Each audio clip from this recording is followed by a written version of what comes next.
So I approached the slumber party, trying to find a spot to lay down. And one of the inmates asked up. He waked two people up to make room for me, and they do. So they had me set my bowl and my spoon in the cubby, and then I lied down on the wood between two Chinese men, and I set my hands on my chest, and I'm staying up at the bright light on the ceiling. And that's when reality fully kicked in for me. And it was just like, hey, boy, you in here. You in here. Like, this is real. Nobody knows you're here. You don't know how long you're going to be here. Right, right. We don't know how the jail operates. We don't know how this process works. It's not looking too good. But we got to hold ourselves accountable.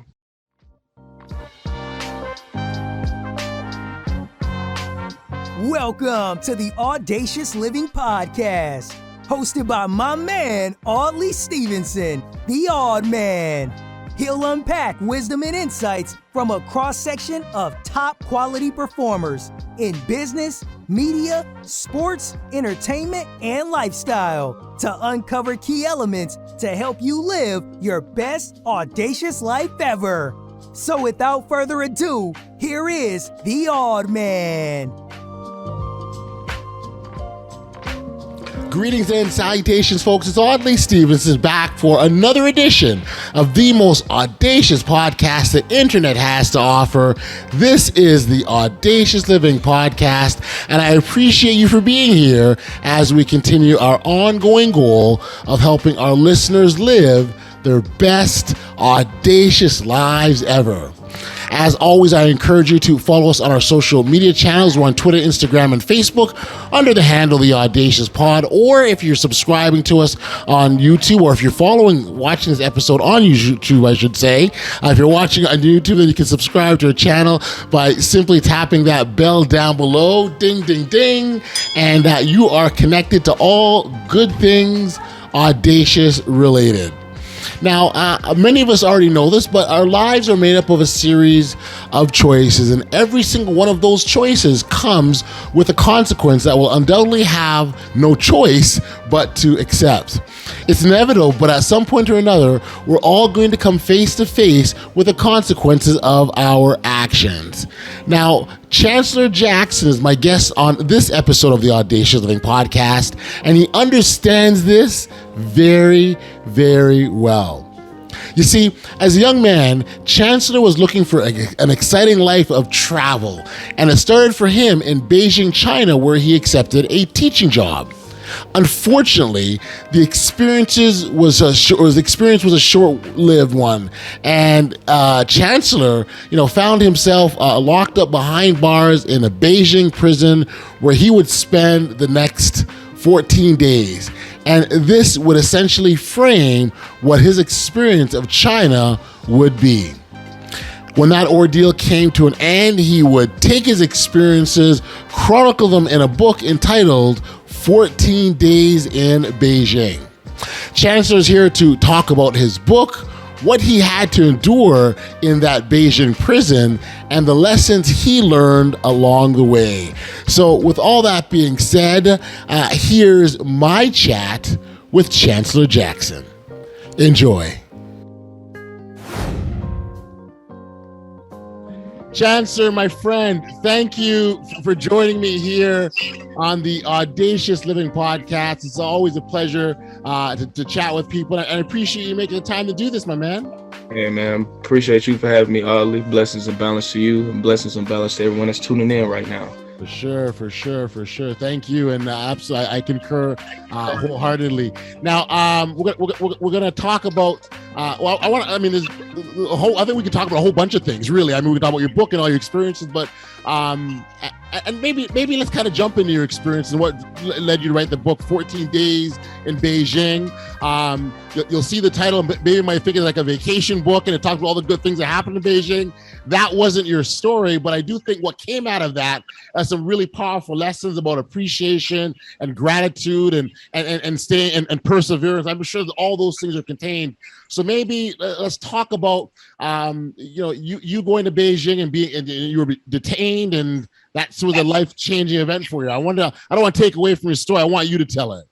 For sure. So I landed my first job after I graduated from college, teaching English to children in China. Mm-hmm. So that's how I ended up in Beijing.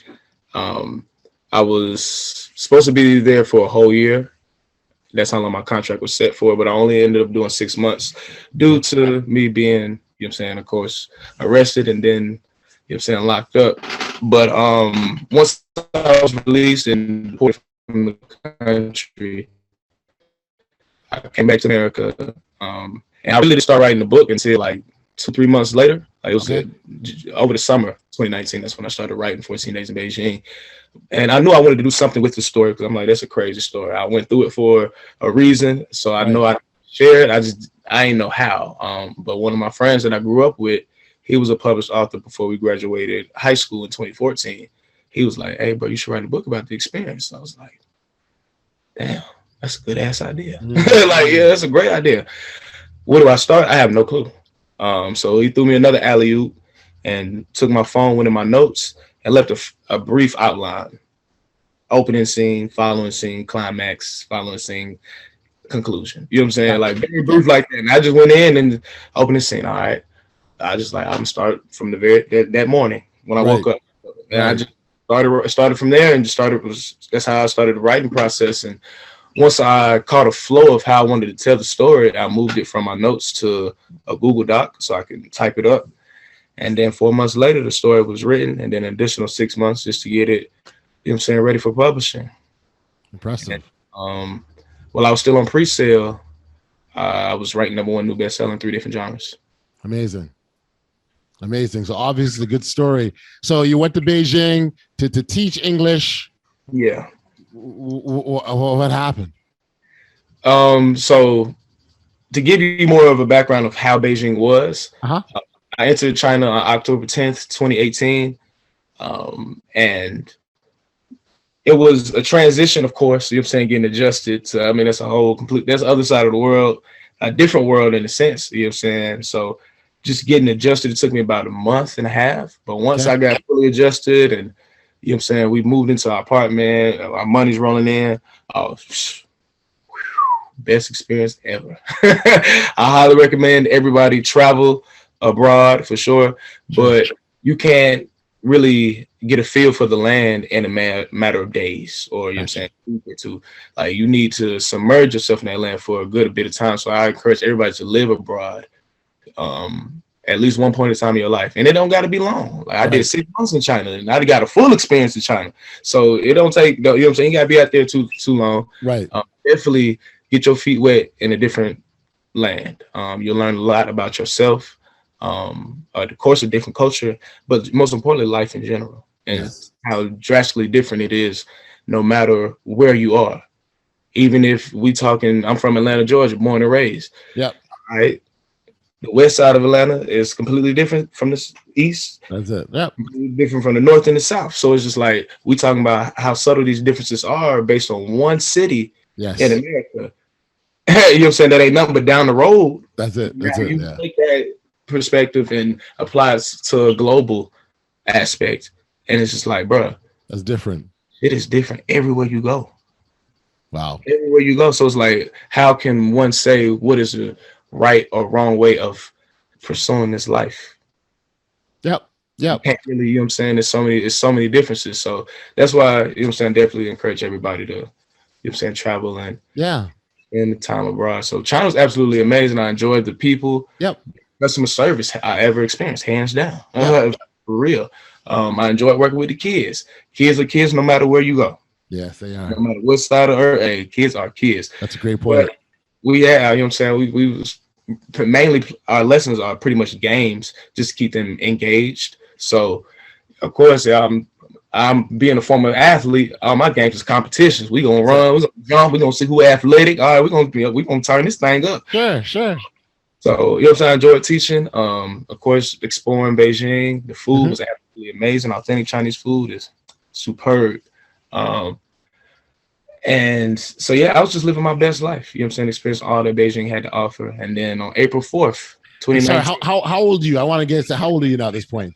22, 23. Young man living a life. You know what I mean? So, exactly. You know, it really felt, the whole experience, like we kept equating it, like, bro, it feel like we're still in college. Like, this feels like we're a part of life. So, you know you know what I'm saying, a study abroad program or something. Like this don't feel real. Like even like doing our everyday things, like bro, we be in the subway. It's like, bro, I feel like we on a movie set right now. This Right, still does right. not seem like we out here for real. Like this is crazy. Um, so China was lit, and then on April 4th, 2019, I was arrested Okay. for cannabis, possession of cannabis. Okay. So I was at my apartment pre-gaming before getting ready to head to the event. For those that don't know what pre-gaming is, say you and some friends finna go out on a night full of festivities. Y'all gonna hit the clubs, bars, whatever. Y'all Yep. gonna Yep. go out, you know. But before y'all go out, we're gonna meet at so and so house, and we're Right. gonna turn up at their house first, and then we're gonna go out and turn up even more. So Yes. Yes. Yes. I'm Yes. pre-gaming at the apartment by myself, listening to my music, drinking some Chinese liquor, smoke some cannabis in my little silver pipe that I'm not too fond of, despite it getting the job done. Hmm. And I get done, getting dressed, I'm getting ready to leave. I hear a knock at the door, and guests aren't unfamiliar, so curious to see who it is. I look through the peephole, and on the other side of the door stood three officers from the Beijing police. Okay. Of course, I'm shook, but I'm not. You know what I'm saying? I'm shook, but it's like this isn't their first time just showing up to the apartments randomly. They've done it before, done it to Right. plenty of other peers out there. So I'm like, okay, this is clearly a routine. And mainly they just come to check your documents and make sure you are who you say you are. You ain't over there Sure. leaking. Sure. I'm like, okay, let me put everything up, open the door. They questioned me about drugs. Now I'm from the city of Atlanta. It's the city of finesse. You live by the finesse, you die by the finesse. So I'm like, drugs? Nah, bro, what you talking about? You tripping? What? Passport? Let me go grab my passport. You got me confused with somebody else. So I go grab all my documentation, bring it back to him. Right. He looking over it. The other two officers just scoping the apartment out. Time passes, and another officer is entering the apartment, and he has something in his hand. He hands that item to the officer I was originally speaking to, and that officer communicates to me that I need to pee into the cup. So it's a drug test right there on the spot. Okay. I was like, oh yeah, it's over with. Right then and there, I was like, yeah, it's over with. So do the drug test, fail the drug test, of course. Yeah. Now they, you know what I'm saying? Now, at this point, it's about 8 officers in the department. One of them in particular speaks English fluently, and Okay. he pretty much questioned me about failing the drug test. When's the last time I smoked? Who I get the weed from? Da, da, da, da, da. So, like I stated before, I'm from the city of finesse. So you live by the finesse, you die by the finesse. So I'm just first thing that's you know what I'm saying, I'm just shooting shit with officers, pretty much. You know what I mean? Right. Then once we going back and forth, and he realized, well, I guess he realized I wasn't gonna give him anything that he could work with. He pretty much just made it clear that you know what I'm saying, the charade was up. I was pretty much just hanging on to the hope that you know what I'm saying they don't come across the rest of my stash and that they do whatever with me. You know what I'm saying, or whatever. Right. You know what I'm saying. That's I failed the drug test, but however that process play out, that's how it's gonna play out. But he made it clear and evident that they knew I had more. And that the charade was up. So now, as soon as he made that clear, like it caught red-handed, all the anxiety and stress that I was feeling, and I'm still high.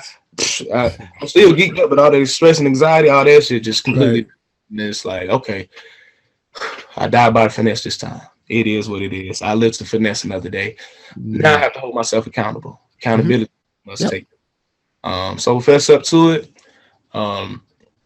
They want me to show them where I hid my stash, so I get up to show them where I put my stash. But lo and behold, once I get there, everything is on display. It's been discovered. They, like I said, they're just trying to see if they can get any more information out of me. So they Right. collect everything, handcuff me, and then escort me out the building and set me down into the van, the police van. We get to one precinct there briefly. Then we get back in the van. Now, as soon as the cuffs are on me, all forms of communication are gone. Gotcha. Now, you know what I'm saying? So now I really don't know what's going to happen. Can't really talk to these two officers because I already know it's a language barrier. And Yep. just from what I've learned or just been told how to go about law enforcement in America, you just keep your mouth closed. So I'm not talking at all. You know what I mean? So there's no more communication. So I don't know Right. what's happening. So we had this one precinct.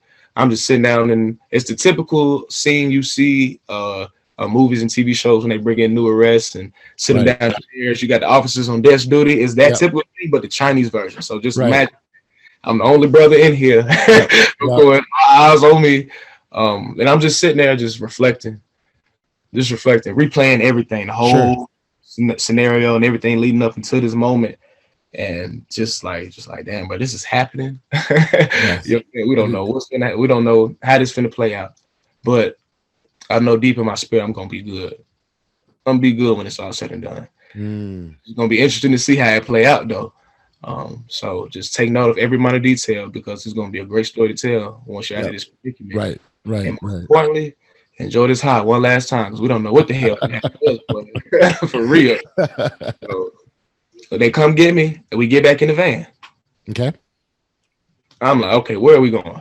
I'm saying I really don't know what's going on now. So we ride it. We get to another precinct.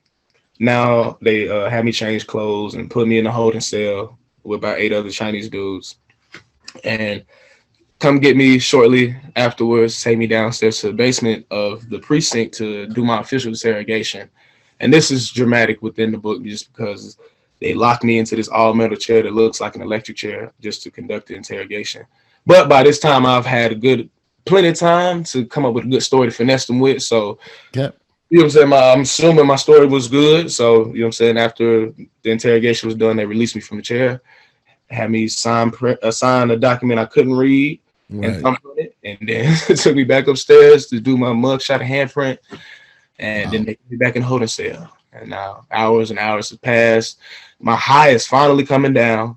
Now I'm fading in and out of consciousness, Yeah. and then so wake up from them coming to get me from the holding cell. They take me back to the lobby, bring me my back to the clothes, tell me to get dressed. Okay. I'm like, hey, see, look. You goddamn look, you be compliant, you know what I'm saying? You work with it, you know what I'm saying? Finesse D4, you work your one. Hey, Right. and then you know what I'm saying, energy is everything. I was positive, you know what I'm saying? Right. For sure. Oh, cool. I throw my clothes on, I'm just waiting for the next set of orders. Yep. So they had me follow them through a door that's behind the front desk. Okay. So after we entered through the door, and now we're in the hallway. At the end of the hallway is a small room crowded with officers. So I'm following the officer to this room. And as I enter, I can only assume that this is some form of evidence room just because I see evidence bags all over. No sense of organization. It's just hoarded. You know what I'm saying? Just bunches of shit everywhere. Yeah. In front of me is the table, and in the center of the table is everything that's confiscated from my apartment. To the right is TV monitors where they watch the footage from the officers' body cameras. So they take the weed and they weigh it up right there in front of me, which is interesting.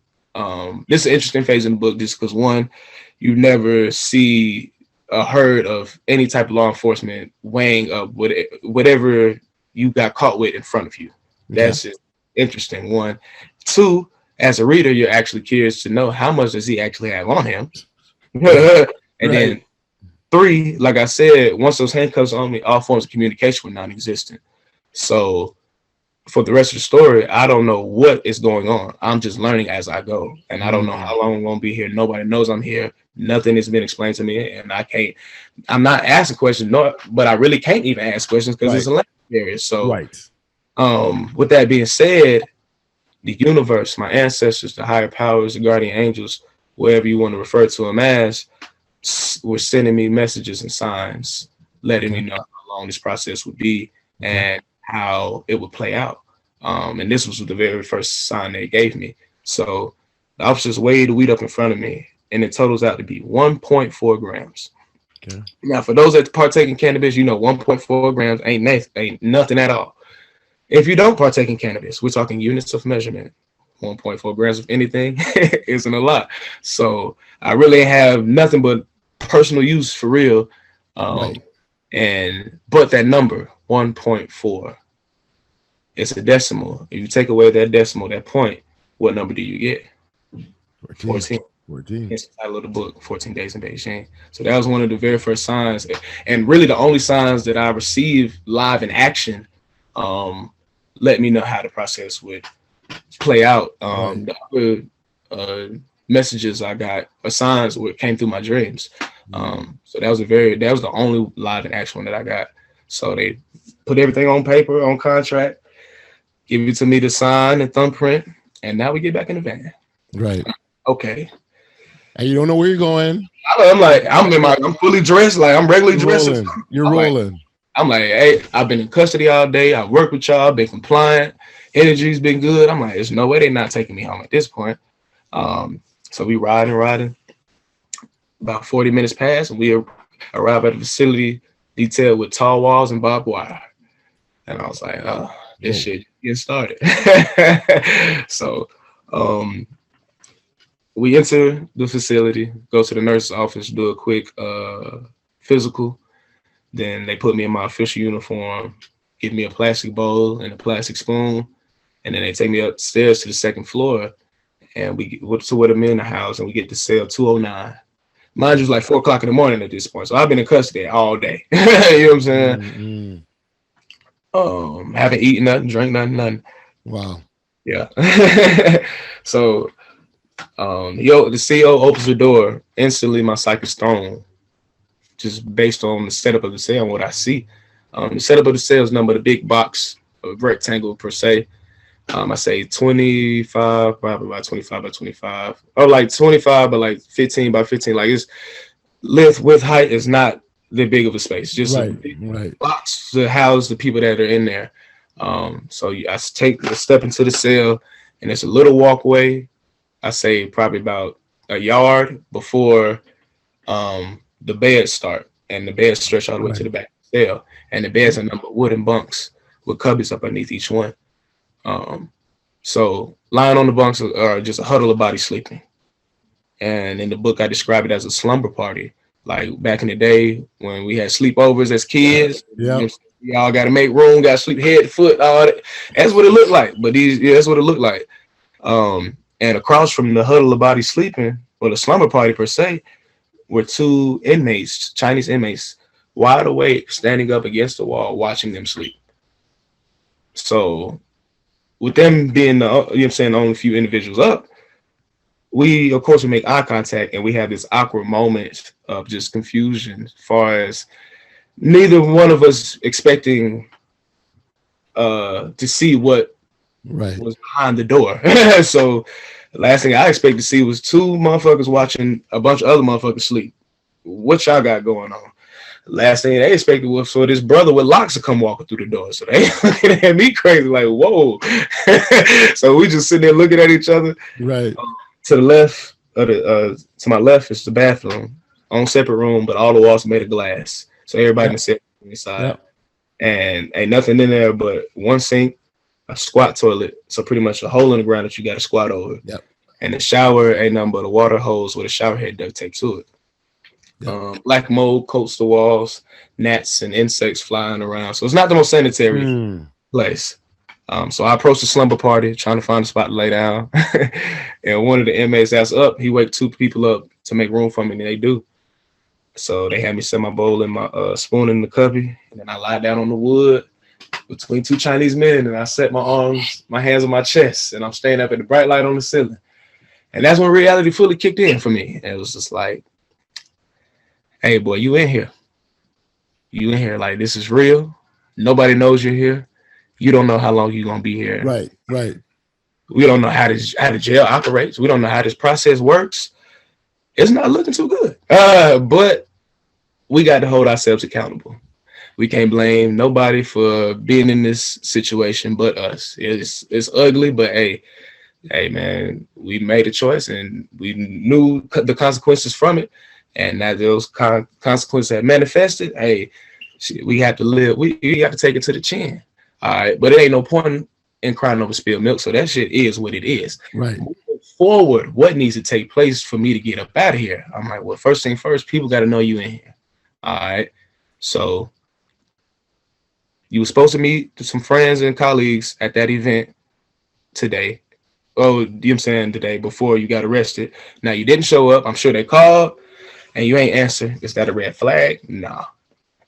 No, you don't show up for your classes. Yeah. My classes Saturday and Sunday morning. Yeah. Oh, hell, breaking loose, because they got to find somebody to cover these classes last minute. One, and one of the colleagues and friends I was going to meet at the event me and her work at the same school. So I Mm. didn't show up to the event. They call, I ain't answer. Now I ain't showing up for work, and I ain't answering the phone. Right, right. Red flag, something's Yep, wrong. yep. I was like, all right, I know I'm gonna have to at least sit through the weekend before I become missing on people's radar. So, Yes. you know what I'm saying? I'm just gonna have to thug it till then. Yeah, man, we was locked up 24 hours a day, 7 days a week, 15 men to one cell, 9 wooden beds, 3 soups a day, and all I had was one Tupperware bowl and one plastic spoon for 14 days. Wow. Wow. To be able to be in that situation and to remain calm and keep your cool, it's not an easy thing. Chancellor, I mean, you're in this foreign country, the language is a barrier, you don't know what's going on, you're not familiar with the rules, the protocol, and you're just there. And in fact, your steps aren't your own, you're being guided and directed, and you just got to follow, right? And so that's not a simple situation to be in.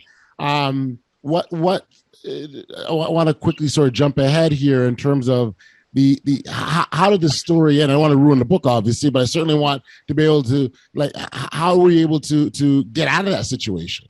See, one day they just finally call your name. That's it. They just finally call your name to go. You don't know, like, you don't know what's going on. You don't know what's Wow. going. You just in there. You don't leave the cell. You don't leave the cell. You know what I'm saying? That is your world. You know what I'm saying? Clock on the wall knows your future.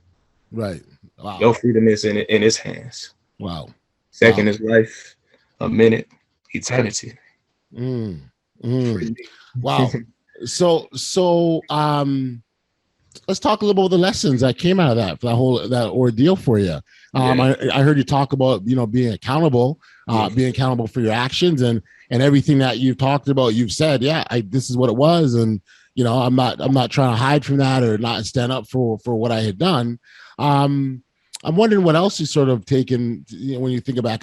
Off the top, we talked about appreciation, gratitude. Is that one of the things that you walked away from that situation? Yeah, for sure. Definitely just, you know what I'm saying, being grateful for the little things. The little things that we take for granted. You know what I mean? It isn't until all of those is real luxuries. It's not even, it's people that are free that don't even have the luxuries that we have. Like, we think about third world countries or very impoverished countries. Yep. And you know what I'm saying, there's a completely different reality. Yep. So to have everything taken away from you, even, you know what I'm saying, your ability to you know what I'm saying, contact people. You can't even make contact with folks. Yeah. You know what I'm saying? So when it's not until your back is against the wall like that for you to, you know what I'm saying, appreciate every little thing that we do have. That's, you know what I'm saying, just in abundance. You know what I'm saying? It's part of that's your societal norm. And that's not even it's a norm for everybody. So you know what I'm saying? Shit could always be worse. Always. And we've all experienced worse. We've all been at an all-time low. Right. So, right.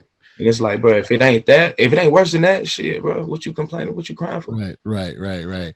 Listen, that line, things could always be worse. That's a big one, because it's sometimes, we are in our situation, our circumstance, and we can't see nothing beyond that. And because we can't see anything beyond that, we think, this is it, and then nothing else matters. And it absolutely can be worse. There's someone, I truly believe that that whatever problem that you're going through, situation you're going through, there's someone going through the exact same thing. Facts. So it's like, definitely, you know what I'm saying, just, you know what I'm saying, appreciating the little things as well as the big things. You got to appreciate the little things to appreciate the big things, for sure. And definitely, before you do travel or go for someplace else, do your research.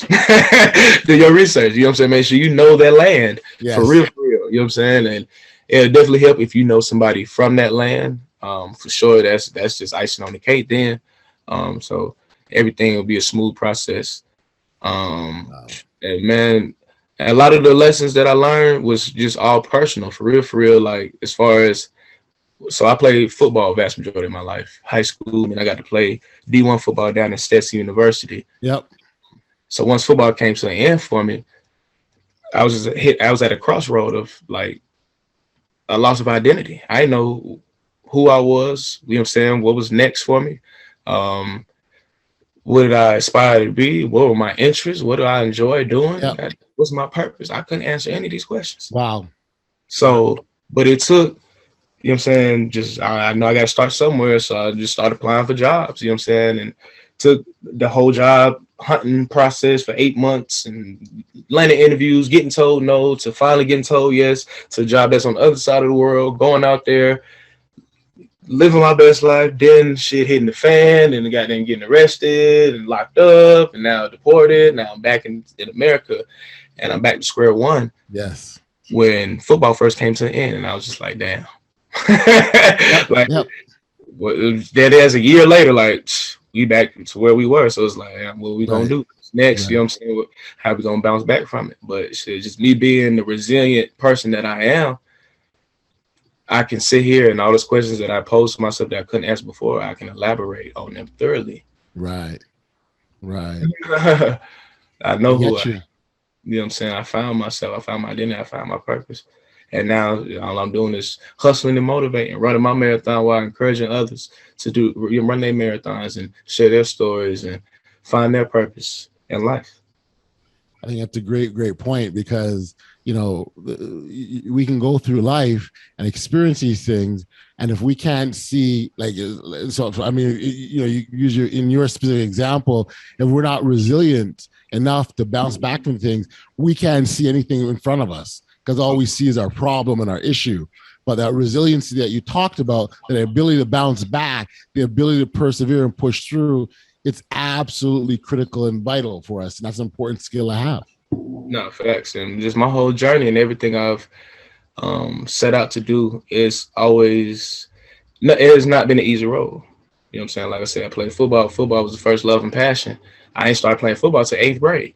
Wow. So most people been playing football since they was knee high to a bullfrog. Yeah. Yeah. So it's like the developmental piece, physically and mentally of the game. That's what I was lacking, man, tremendously. So it took me about a year just to catch up with everybody else, where I can actually start showcasing the talents that I knew I had. And then once I was able to put my talents on showcase and working my way up the ladder, I wasn't even able to start on varsity till midway through my junior year. You know what I'm saying? I had to really get it out the mud. And then go all through senior year, starting on varsity, but not having no interest, no college, you know what I'm saying? Offers, nothing. Like I ain't got nothing going on. Right. But I knew playing college football was one of my goals since when I first started playing football in 8th grade. So, and I definitely wanted to play at a Division I level. But at that point in time, I'm like, I'm just willing to get in whoever gonna take me. You know what I'm saying?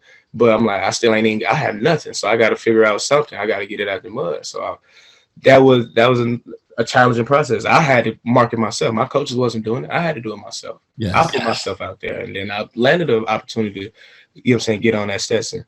And I was able to play all 4 years. Now, once I got my foot in the door, don't mean shit was peaches and cream. Once I got there, now we play college for this D1 college football now. So this business. So it's really now, it's still, I had to work my way up that ladder. You know what I'm saying? I'm at the bottom of the bucket. Work my way up that ladder. And you know what I'm saying? So everything I've done, or you know what I'm saying, inspired to do, it's been, I had to get it at the mud. Even when football came in, I got to find myself. I got to find something. Yeah. Well, just trial and error. I did this shit for 8 months. You know what I'm saying? The whole process of 8 months. I finally landed the position. Right. And then final, boom, blow up in my face. It changed big time. Well, and I think that's a process of life. I mean, if you look at it, life is going to have those up and downs. I oftentimes use an analogy of the hills and the valleys, right? And you're up in the hill and you're celebrating because life is great and everyone's happy and having a good time. But life is still a journey, so you can't stay on that hill forever. And sometimes you do come down the valley where it's hard and it's difficult and it's challenging. Our goal is to figure out a way to get out of that valley as quickly as we can so we can get back on the hill. On me, it's the marathon. That's why Nipsey called this thing the marathon. Right. Ain't gonna sit here and portray this ultimate poise like I've been had it figured out. Nah, I just didn't quit. I battled every emotion. You're gonna face every emotion. You know what I'm saying, on this journey. Right. And the only distinctive quality between those who are going to go through this, already went through it, or it's going through it, is that you're not gonna quit. Right. No, absolutely. Absolutely.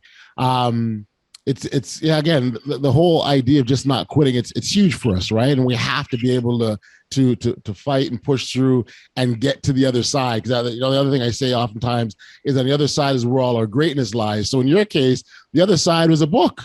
That was a story that you can share with people, right? So it's really important. We have to focus on that, no matter how hard, difficult things get. Never let a hard time humble us. That's it. That's it. And so, out of curiosity, Chancellor, was being an author something ever on your radar? Or did you ever think of that? Or Everything I'm doing right now, you couldn't have told me I was gonna be doing. Football came to end, I'm telling you, couldn't tell me I'd be doing any of this. So absolutely not. Everything I'm doing is just, like I said, I got to start somewhere. And with that being said, I got to try a bunch of different stuff. So it really just been, man, but you should try this. Oh, I can. And then I just have success with it. You know what I'm saying? right. So me still being in education, I just teach English in China. I feel like I can. I feel like I can do it. Just trying it out. Boy, you should write a book about that experience. That's a good ass idea. I don't even know how to start, but like that's a good ass idea. Best selling author. Damn, you coaching football? Shit, yeah, for sure.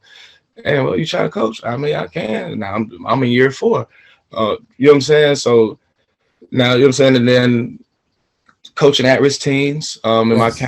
kids that got arrested for drugs. So you know what I'm saying, Wow. got arrested for doing something high. And we use 14 days in Beijing as a part of our life lessons to pull our life skills from. So Right. and just on that type of time, I own my own publishing company, which all my books are Wow. published through, and I also coach aspiring authors now as well. I just started that. Well, I really started it once I started, you know what I'm saying, 14 days started going crazy. People started reaching out to me then. But as far as actually making the service, I just started that and pretty much working with those that have ideas or concepts of stories but don't know Yep. how to put it on paper, Yep. or have written a story already but don't know how to go about publishing it. I Right. can do either or process from beginning to end. Um, Amazing. I have one client who just released their book on the 16th, and they was ranked the #1 new bestseller in 2 different genres. And it's a great, great story as well. The Fatherless Child by Anthony McKinney. Definitely encourage y'all to go tap in with that. It's a great read for sure. Wow. Um, so yeah, man, just running a couple marathons, trying to get established. That's it, Good for man. you. Good for you. Look, Chancellor, I'm a big fan of taking negatives and turning them into positives, and you definitely have done that. So certainly, congratulations. And I think, but putting putting your experience into a story is so important for us because that's how we learn from one another, right? That's how we garner insights, information. So I'm glad that you did that. I'm glad that you move forth to make something special happen for yourself. For our listeners that want to learn more about you and your story, where can we send them? For sure, man. The best search engine there is Google. Go to Google. Google Chancellor K. Jackson or 14 Days in Beijing. Everything you need will pop up. Website, my social media accounts, Amazon links and pages, other interviews I've done.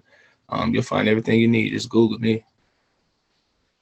Listen, thank you for the time, my friend. This has been awesome. I think it's great that you're out here doing your thing the way you have been. And again, I'm just a big fan of sharing stories because there's so much learnings that come out of that. And again, when you're hearing someone's experiences, whether maybe you're in it, like we said before, maybe you're in it yourself, or maybe you are it's on your horizon, if you will.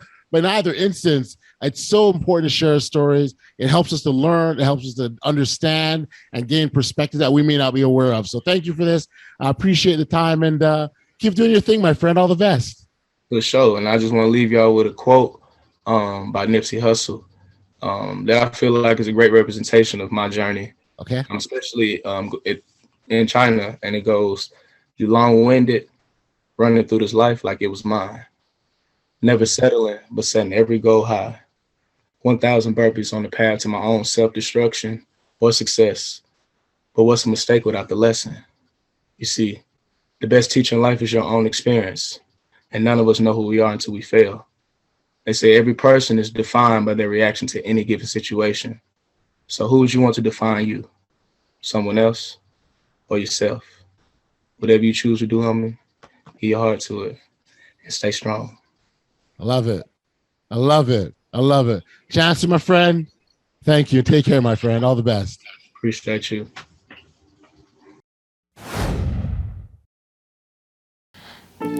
Back we are here on the podcast, and I really want to send my thanks and appreciation to Chancellor for stopping by, being here, sharing your experiences. Thank you so much for doing so. Of course, his book is available now, 14 Days to Beijing, and it really expands on some of what you heard in my conversation with him. A really interesting story, and I encourage you to check it out. You know, when I think back to my chat with Chancellor, he really left us with a lot of great nuggets of insight. But if there's just one thing that I would take from my conversation with him, it would be this. You know, similar to ripples in a pond, you know, our consequences have actions and they spread, right? Just like the way that when you skim a rock through the water, you see the ripples wave spread out.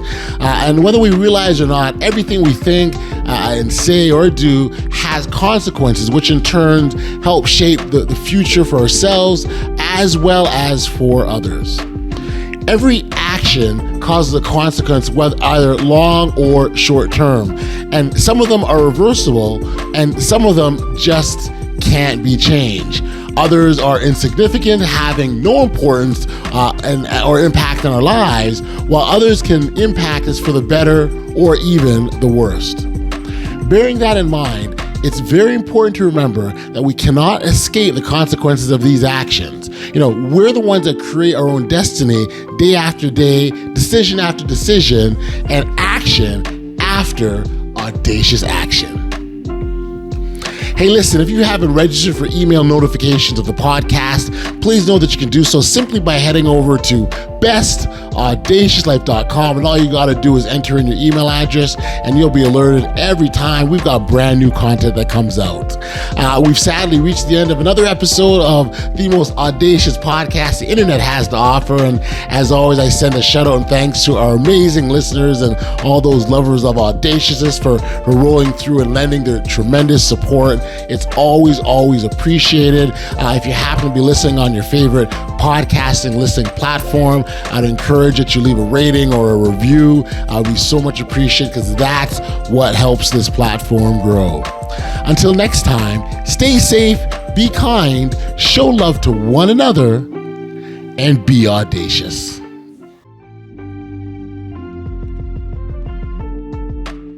You've been listening to the Audacious Living Podcast, hosted by Audacious Stevenson. If you enjoyed what you heard, be sure to like, subscribe, and share. Until next time, be audacious.